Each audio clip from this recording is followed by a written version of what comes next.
فأوحى إلى عبده ما أوحى ما كذب الفؤاد ما رأى صدق الله العظيم.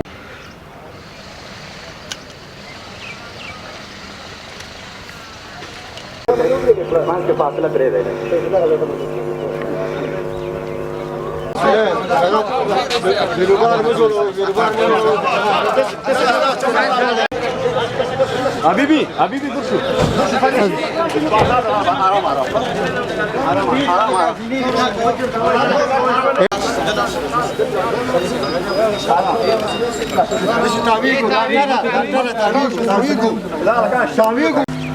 لفاصله لحاظ ساتي لفاصله من تو ساتي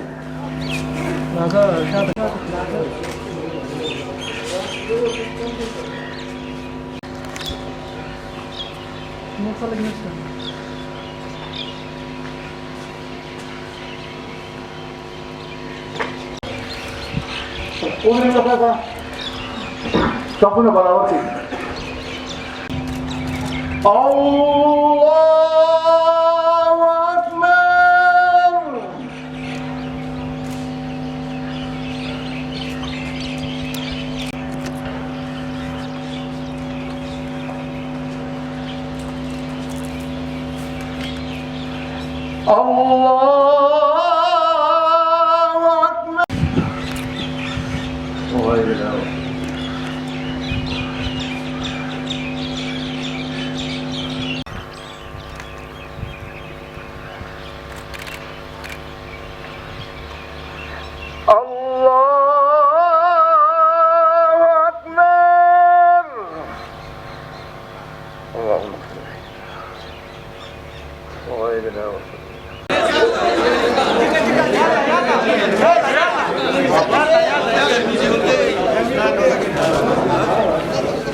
الله اکبر.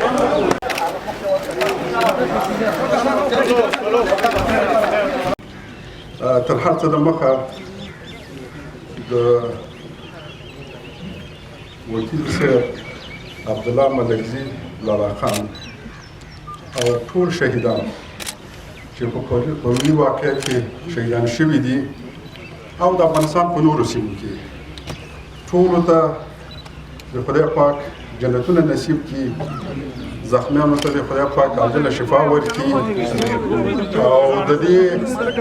کورنیو ته د خدای صبر ورکړي او د ننګرهار ولسونو ته د خدای صبر ورکړي، د افغانستان ولسونو ته د خدای صبر ورکړي چې موږ په ډېر یو ناولي او بدرنګ جنګ کې اخته یو. مختلفې حلقې دي، مختلف استخباراتي لوبې دي او د دې قرباني د افغانستان بېګناه ولسونه دي. پروني واقعې د افغانستان جنگ ډاینامیک ته تغییر ورکړ. د افغانستان د مسلحو قواو اعلی قماندان رئیس جمهور پرون ټولو قواو ته هدایت ورکړی دی چې موږ باید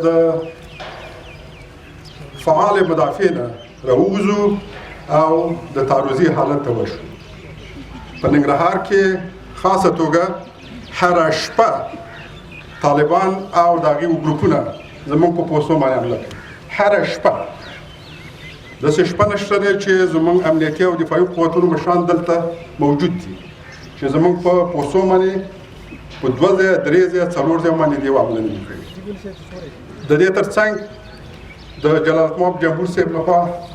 د معاون صاحبانو لخوا چې پرون په خپله ماته معاون صاحب اول زنګ ووهه او همدارنګه د شورای امنیت مشر محب صاحب لخوا او نور دولتي چارواکي چې کوم یو دي ټولو موږ سره تماسونه نیولي دي. خادم صاحب د شورای امنیت په نوم راغلی دی، د وکیل صاحب او د ټولو شهیدانو کورنۍ ته د غمرازۍ په خاطر باندې زه هغه پیغام هم تاسو ته وړاندې کوم چې ټول په دې باندې خفه دي په ټول په دې باندې دردېدلي دي د وکیل صاحب دې کې شک نشته چې دې زوی د دې زړه ټوټه وه په ټول ننګرهار او د افغانستان ټول ولسونه په دې باندې دردېدلي دا هر یو چې ګورې دا ستا ورور اولاد دی دا به ستا تر شا ولاړ وي ستا حمایت به کوي او څنګه چې مخکې د خپل مورال ساتلی د پرون راهیسې چې تا مونږ ګورو همدغسې خپل مورال باید لوړ وساتو درنو مشرانو ځوانانو قدرمن والي صاحب او اداري نظامي چارواکو تر میډیا پورې چې نن زما د زوی په جنازه کې چې عبدالله لالاخان په جنازه کې برخه اخیستې ده الله دې په دنیا او آخرت کې د دې اجر تاسو ته درکړي ډېر ډېر مننه کوم او قدرمن والي صاحب دغه پرون د راهیسې چې کومه پېښه شوې ده هغه د ستاسې صلې رحمي همدردي او هغه محبت چې ما سره هم کړې ده الله هم په دنیا او آخرت کې سرلوړی لره زه په خپل نظامیانو باندې ویاړ کوم افتخار کوم قدرمن ولس ته قهرمان ولس ته زه زما پلار زما د زوی اعمال معلوم دي شاید دغه خاوره تاسو ته بهتره معلومه ده چې د دې خاورې د بچو او د هغه چا چې هغه لږ شان دي په وطن او په نظام او په خلکو باندې مینی د هغو ځای عمل داسې دی لکه پرون چې مونږ باندې غذا وشو زما عزتمندو زمونږ ټوله مرحله د ژوند چې دی د پلار نه واخله تر اوسه پورې موږ خپل نظام ته وفاداره قانون ته حاکمیت او د وطن سره محبت او د خپل ولسونو خوشحالي همیشه دپاره غوښتی دی او اوس یې غواړو او دې نه وروسته به یې غواړو زه په دې خپل قهرمان اردو او په دې موجوده نظام باندې چې محترم جمهور رئیس صاحب او یا کوم لوړپوړو چارواکو چې زمونږ په غمرازۍ کې تاسو ته یا زموږ په غمرازۍ کې ځان شریک کړلی دی الله دې هغوی ته اجر ورکړي ډېر ډېر مننه کوم خو خپل ولس ته وایم انشاءالله الرحمن چې 200 ځلې زه مړ شم او بېرته ژوندی شم دا د وطن مینه او محبت د قانون حاکمیت او د نظام وفادارۍ نه به لاس وانخلم ورسره زما زوی ته زه دونه دردېدلی نه یم خو دونه ودردېدلم چې د ده په څنګ کې داسې مظلومان د خېوې شهیدان شوي دي چې بېګا دی ډوډۍ نشته